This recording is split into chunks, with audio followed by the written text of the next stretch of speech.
Imagine living in a world where your daily struggles, hunger, poverty, injustice could all be silenced with a loaf of bread and a grand spectacle. That was the genius of Rome. The empire that conquered half the known world didn't just master the art of war, it mastered the art of control. And at the heart of that control was a simple yet devastatingly effective idea: panem et circenses, or bread and circuses. The phrase itself was coined by the Roman poet Juvenal in the late 1st century after Christ. He wrote it with bitterness, mocking how the once proud Roman citizens had traded their political power for entertainment and handouts. The people, he said, no longer care for freedom or honor. They only ask for bread to eat and shows to amuse them. It was his way of exposing the truth. The rulers of Rome didn't just govern by laws or legions. They ruled through distraction. You see, the Roman Republic had once been built on civic duty and debate. Citizens cared about politics. They voted. They served in the army. They even risked their lives for the Republic. But by the time the empire rose, that passion had faded. The emperors realized something profound. People who are entertained don't rebel. People who are fed don't riot. So instead of inspiring loyalty, they bought obedience. It started subtly. Distributions of free grain, known as the annona, were introduced in the late Republic, originally to help the poor survive. But over time, what began as charity became a political weapon. Candidates running for office promised free food and extravagant games to win votes. Once in power, they kept feeding the population, not out of compassion, but control. And when Augustus, the first Roman emperor, came to power in 27 before Christ, he perfected this system. He centralized the grain supply, ensuring the city of Rome, with its 1 million inhabitants, was always fed. No emperor could afford to let the people go hungry, because in Rome, hunger led to chaos. Bread was survival. But the circuses, that was the soul of manipulation. The circuses weren't just games. They were grand spectacles, gladiator fights, chariot races, mock naval battles, staged in arenas that could hold tens of thousands of cheering citizens. The Colosseum itself was a political machine disguised as entertainment. The emperors knew that when 50,000 people were shouting in unison, they weren't thinking about corruption, taxes, or tyranny. They were too busy watching blood spill on the sand, too lost in the thrill to remember they'd lost their freedom. It was a strategy that worked for centuries. The people were fed, entertained, and kept obedient, all under the illusion that they were living in the greatest empire on earth. But beneath the applause and the cheers, Rome was quietly trading its soul for comfort. If the grain rations kept the body alive, the games captured the mind. The emperors of Rome understood that emotion, not reason, was the real key to power. When they gave the people entertainment, they weren't simply providing fun. They were shaping loyalty, channeling rage, and rewriting reality itself. Every show in the arena carried a message. The gladiators' bravery symbolized Roman strength. The executions of criminals reminded the crowd who held the power of life and death. The chariot races showed that speed, discipline, and risk were virtues of the empire itself. These were not random spectacles. They were performances designed to make citizens feel Roman, proud, powerful, and grateful. The emperors sat at the center of this theater. Literally, their seats in the arena were visible to everyone, elevated and shining with gold and purple. When they appeared, the entire crowd would rise and chant their name. For a few brief hours, the emperor became the people's hero, not their ruler, not their tax collector, not the man sending them to war, but the benefactor who gave them bread and joy. This illusion was brilliant. The games blurred the line between fear and admiration. The same emperor who could order mass executions was the one who paid for the circus tickets. The same state that conquered nations abroad enslaved its own citizens with pleasure at home. And the people, intoxicated by the excitement, never realized the cage they were living in. Take Emperor Titus, for example.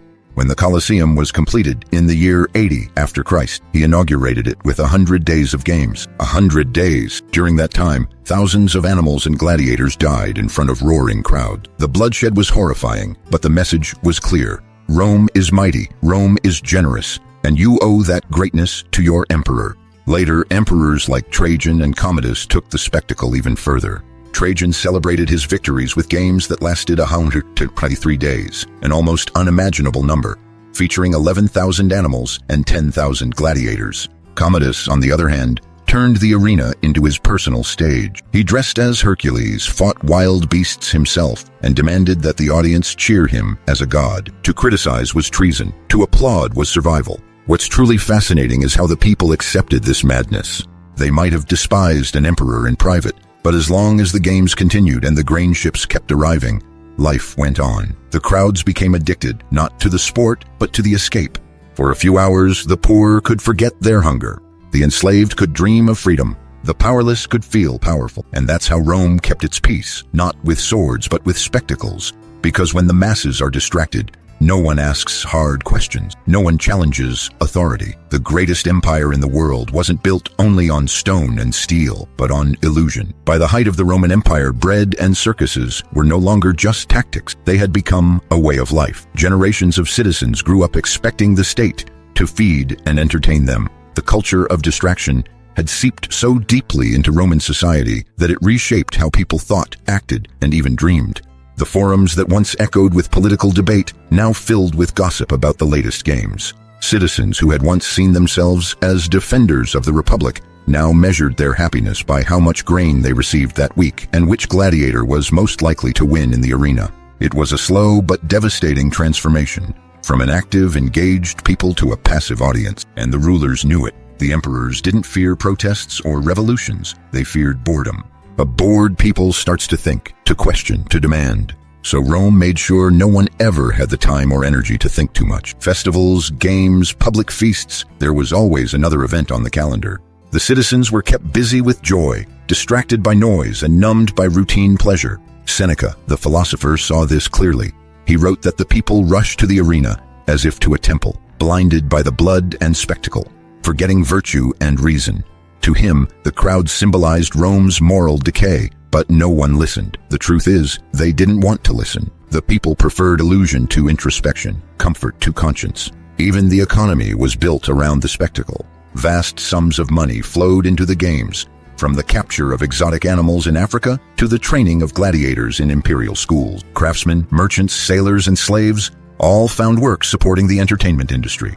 The system was self-sustaining, and that was exactly the point. When entertainment becomes the backbone of an empire, it also becomes its softest weapon. The emperors, of course, presented themselves as generous gods. When grain prices rose, they staged massive banquets.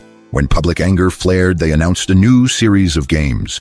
When the army muttered about unpaid wages, the emperor paraded through the streets with gifts and gold. Every crisis had a distraction ready, and for a long time, it worked. Rome looked eternal. The streets glittered, the crowds roared, and the empire seemed invincible. But beneath the marble and the music, the foundations were crumbling. The people who once fought to defend their republic had forgotten how to fight for anything at all. By feeding them comfort, Rome had taken away their strength. By giving them spectacles, it had stolen their spirit. And as the centuries passed, this trade, freedom for pleasure, courage for comfort, would prove to be one of the most dangerous bargains in all of history. The tragedy of Rome is that its greatest strength became its deepest weakness. The same empire that built aqueducts, roads, and monuments across 3 continents also built a culture of dependency, one that would slowly rot it from within. As centuries passed, the bread and circuses policy no longer served as clever governance. It became a necessity. Without it, the empire risked chaos. By the 3rd century after Christ, Rome was feeding nearly 200,000 citizens through the public grain dole. Huge shipments of wheat and oil arrived from Africa and Egypt, forming the lifeline of the capital. If those ships failed to reach port, panic broke out. Riots erupted. The people who once served the state now believed the state existed to serve them, not with justice or reform, but with food and entertainment. The emperors, desperate to maintain calm, doubled down on the spectacle. Colossal amphitheaters were restored, new festivals invented, and even more extravagant games staged to celebrate trivial victories or birthdays of rulers. It didn't matter what the reason was, what mattered was keeping the crowd distracted. And while the people watched, the empire's borders burned. Outside the arenas, the signs of decay were everywhere. The economy faltered under the weight of corruption and endless wars. Soldiers went unpaid, provinces revolted, but inside the Colosseum, none of that mattered. There, lions still roared, gladiators still fought, and the illusion of Roman greatness lived on. It's hard not to see the symbolism. The empire, like a dying actor, kept performing even as the stage beneath it cracked. Bread and circuses became the anesthetic for a civilization in decline, a way to avoid facing its own collapse. The citizens were pacified, the senators were corrupt, and the emperors, terrified of losing favor, turned to excess. One of the last emperors, Honorius, ruled during the fall of Rome in the year 410 after Christ, when the city was sacked by the Visigoths. Yet records show that even during this time of chaos, The games continued, while barbarians camped outside the walls. The people inside still demanded entertainment. They wanted races, fights, music, anything but the truth. And that is perhaps the ultimate legacy of the bread and circuses strategy. It worked too well. It created a society incapable of change. Because comfort had replaced courage, the Romans forgot how to lead, how to question, how to endure hardship. The fire that once built an empire had been smothered by the warm glow of complacency. By the time the Western Empire finally fell, the people didn't rise up to defend it. They simply watched it fade away, distracted, disillusioned, and entertained to death. History has a way of repeating itself, especially when it comes to power and distraction. The Roman emperors may be gone, but their methods have survived in new forms, wearing modern masks. The tools have changed. Bread has become consumer comfort. Circuses have become media spectacles. But the psychology remains the same. Keep the people distracted and you can do almost anything. In our own time, leaders and corporations have learned the same lesson Rome once perfected. If you feed people's appetites, you don't have to answer their questions. If you entertain them enough, they won't notice what's happening behind the curtain. The formula is ancient. Satisfy the body, occupy the mind, and silence the soul. Just think about it. Today, we no longer line up for grain. We scroll for dopamine. The circuses aren't in amphitheaters. They're in our screens, our stadiums, our endless cycle of shows and outrage. Modern gladiators wear suits, play sports, or sell stories, but they serve the same function: to capture attention, to turn spectatorship into addiction.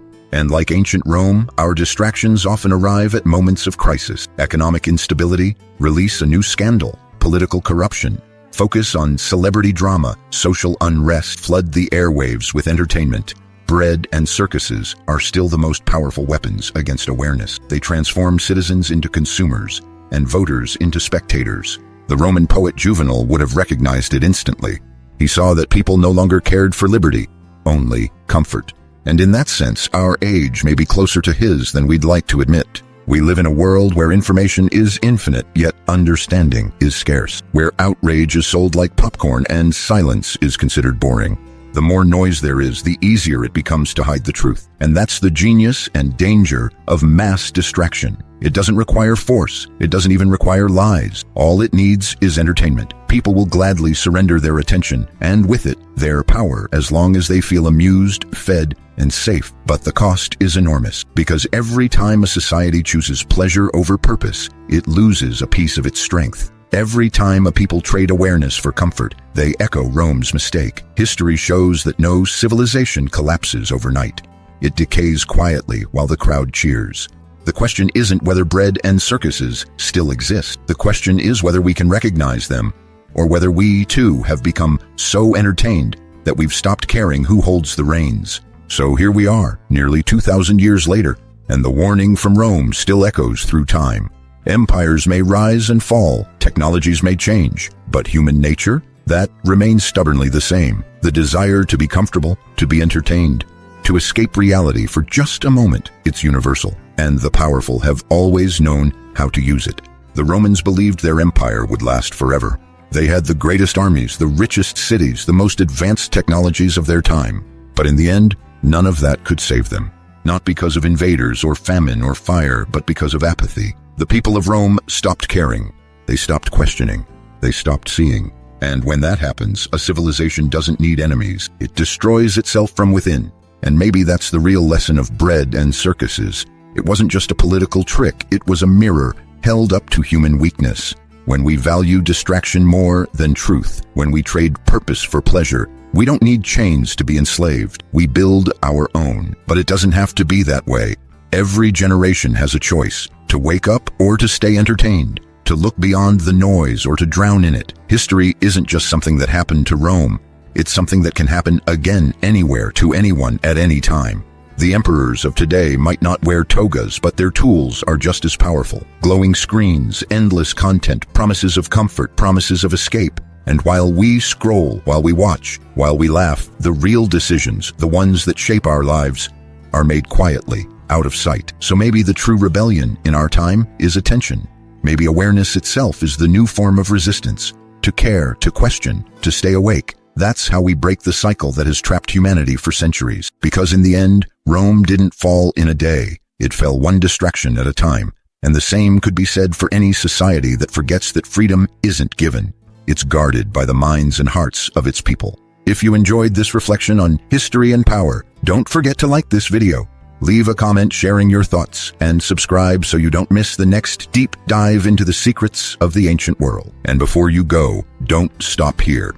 Click on the next video that's appearing on your screen right now and keep exploring with us, because the story of Rome and of humanity's eternal struggle between truth and distraction has only just begun. Remember, we are the ones who remember, the ones who question, the ones who refuse to bow to the silence of history. And you, are you ready for the next secret of Rome?